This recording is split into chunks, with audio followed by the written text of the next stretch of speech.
రామ్ పోతినేని కష్టాలు కంటిన్యూ అవుతున్నాయా అంటే అవునని అంటున్నారు చాలా మంది.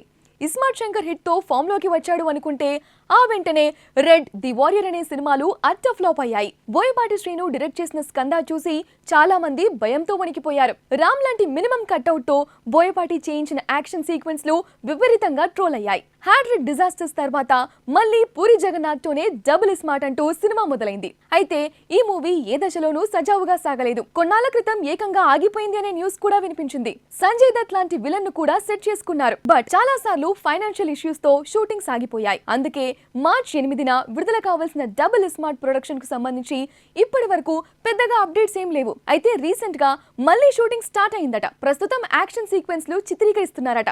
మరి యాక్షన్ తో సినిమా పూర్తవుతుందా లేక ఇంకా బ్రేకులు ఉన్నాయా అనేది చెప్పలేం. కానీ రామ్ మాత్రం కట్అవుట్ కు మించిన కంటెంట్ సెలెక్ట్ చేసుకోవడం వల్లే లాస్ అవుతున్నాడు అనేది నిజమంటున్నారు విశ్లేషకులు.